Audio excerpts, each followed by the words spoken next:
Big Zay. Morning, Brad. Morning, boys. What's going on? So, what secret information did you learn yesterday from the general manager? Was he spilling all the secrets? Was he careful in some of what he said? How would you define the chance to hear from a general manager who didn't want to be recorded or on camera, but No, it was recorded. he could be quoted, right? Yeah, it was recorded. It just, they did it, tried to do it a little more informal, but everybody had recordings of it. I think he talked through the process a little bit, explained sort of where they were at, and talked about the partnership with Ben. One thing that he said that I thought was notable is he talked about the improvement they've been getting from some of the young players under this coaching staff. Talked a little bit about Montez Sweat playing better lately, and there's no question that has happened. But I think, in season, organizationally, their preference is for the head coach, Ben Johnson, to be sort of the spokesman for what they're doing. And there are other teams throughout the league that operate in a familiar manner in season. Did you think the expectation was, after hearing from Ryan Poles, that Joe Tryon-Shoyinka will play on Sunday? And what role do they envision him playing moving forward? Yeah, he's got to play on Sunday. They need bodies. How much he plays and how that stacks up, I think they're working through that in practice.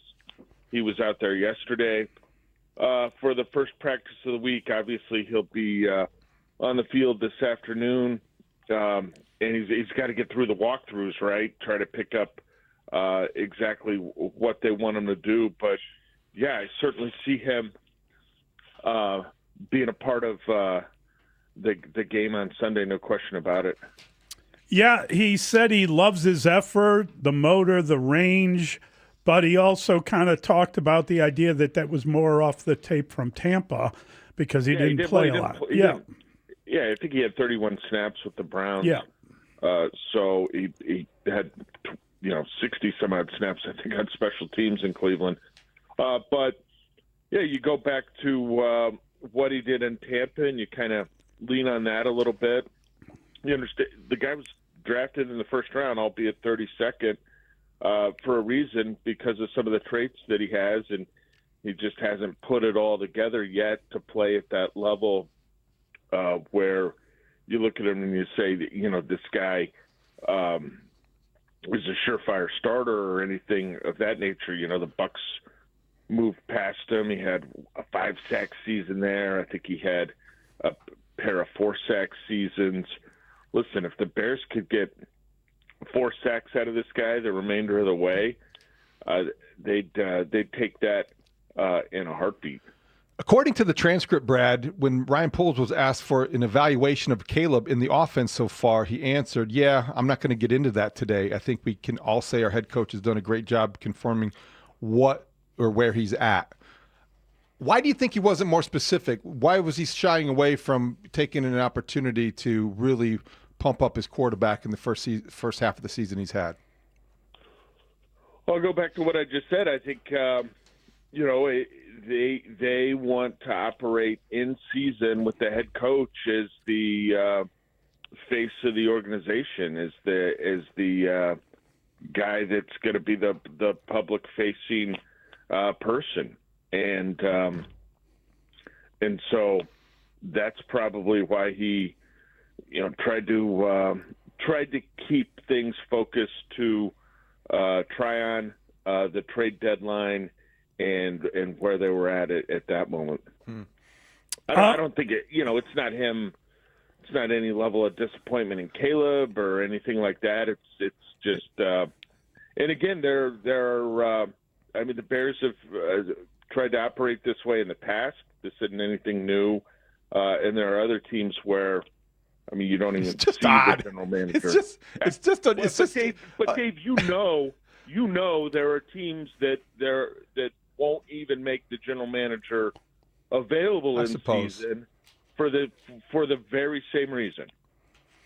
Yeah, I suppose. I think when we look at where the Bears are at this time, Ben Johnson talked about the improvement, and really, I mean, it wasn't even improvement. He just went on about how great the offensive, particularly the right tackle, is playing, and that's great that he likes Darnell Wright, and he's obviously done very well according to Pro Football Focus. Do you think that there's any chance that that they may bring back a Braxton Jones at some point this year, if indeed they are running afoul of pass protection issues on the left side? In other words, Theo Benedette is doing better in a lot of different areas, but he still can get overwhelmed at times. Are they going to protect him? Are they going to have other options? How are they going to handle things, not this week, although the Giants have some big name defensive ends, but particularly against a team like Minnesota that comes from all places?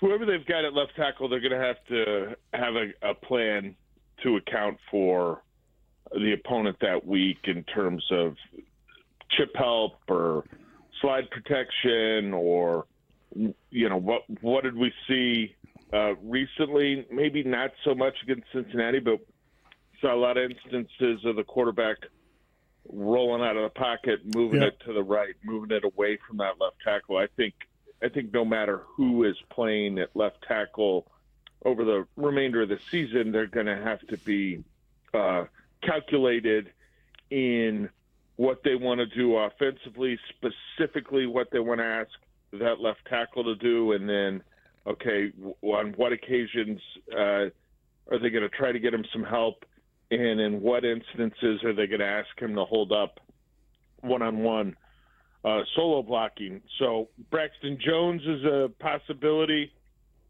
once healthy. I mean, that's there, right? That's one possibility. Maybe Trapillo. There's no way they're moving Darnell Wright. Yeah, but I think it's week to week, and you're kind of evaluating the situation as you go, doing the best that you can. And to this point, they've been okay. The bar is going to be raised significantly with some of the opponents they've got coming up in the near future. Brad, the NFL Network reported yesterday that Asante Samuel Jr., who hasn't played since last year, cut short 4 games, had spinal fusion surgery, but he has now been cleared by doctors. And in the letter to teams, they said that. And now 6 teams he's going to visit. The Bears are next Tuesday. What are the chances you think that he ends up with the Bears? What do you think about bringing in a guy potentially with his medical past? Well, that's why is he going to 6 teams? Everybody wants to get their own, update on where he's at medically, see where he's at physically. That's interesting. Name player, definitely some production with the Chargers. I don't know. He's a perfect fit for what they want to do. He's a smaller guy now, and you'd look at the frame and you'd say, "Oh, that must be the nickel corner." No, he plays on the outside. But considering the injuries that they've had, go ahead and look at it. Where are you going to be at with Kyler Gordon? Where are you going to be at with Jalen Johnson? Is he looking for a 1-year contract to close out the year and then go into free agency after being able to potentially show the rest of the league that he's healthy and all the way back? I don't know what his plan is, but any of the quarterback needy teams will be investigating. I think the Vikings and Packers are on that list, or maybe just the Vikings. Both. Yes. Both. Yeah. So he's going to rack up some frequent flyer miles. No question about that. Brad, the problem that I have with that is just the idea that maybe you would like to sign a guy, but you would want him to be on your practice squad and then see him develop. You know what I'm saying? Like with that many teams involved, I'm not sure. Oh, you probably have to go. Exactly. He's going to 53. You probably have to go to the 53 as long as as long as people deem him healthy enough. But then answer this for me: if he hasn't played football since a year ago, September, and he had spinal fusion surgery, how long until he's up and ready to play? This isn't a plug-and-play signing, I wouldn't think, unless this guy's got some superhuman ability. So you're probably looking at a couple weeks to get him going, I would imagine. But we'll have to see. Who's more likely to play in a game this year, Jalen Johnson or Asante Samuel Jr.? I don't know. Like Jalen's coming back from significant surgery, and who knows how these teams will evaluate Asante Samuel Jr. medically. There could be situations where he's good for one team and another team says we're not touching that. Totally true. I just wondered, like in the context of Jalen Johnson, he released a video, I think it was this week, about his road back, and I think he hasn't ruled out coming back this year. I don't know if it came up with yesterday in Poles' Secrets press conference or not, but I wonder if that's a possibility in the back of your mind. How was it a secret? Yesterday's thing. Like everybody in the room knew about it. They didn't discuss Jalen Johnson yesterday. I think that remains a TBD. And with the latest I've heard is that they remain, optimistic that he will be available this season. Obviously, it's not happening anytime in the immediate future. I'd be a little surprised if it happens in November, but they haven't ruled it out. Brad, did you hear anything from New York on Wednesday that raised an eyebrow or two? They had their meeting. I don't know if they had a secret meeting with the GM, but they definitely had their normal injury list, etc. I mean, the Giants, listen, they've gotten some juice and energy since they went to Jackson Dart at quarterback, and he brings an element of playmaking ability. Now to you're them. in trouble. Now you're in trouble because you're going to have a player coming after you over saying that. Who are you? Are you the coach of the Denver Broncos? Oh, Russell. Yeah. Russell, yeah. No, I laughed because Ben Johnson said the same thing yesterday. They really seem like they got some juice. And I thought, wow, you're not Sean Payton. You can't. No, yeah. But he's just in this terrible predicament where he's rolling with 2017 Chicago Bears wide receivers without Malik Neighbors. Like he's got nobody to throw the ball to at all. They lost Scadaboo, which impacts them. But the Giants have got to be looking at this. They've got to be looking at this Bears defense and saying opportunity for a big Sunday, right? Like chance to put up some points and see what we've got. So they've been certainly feisty with Jackson Dart in there, and he is an elite scrambler. Okay, like he is. He's really good, and he's got a knack for knowing where people are at. So he's been tremendous in that area.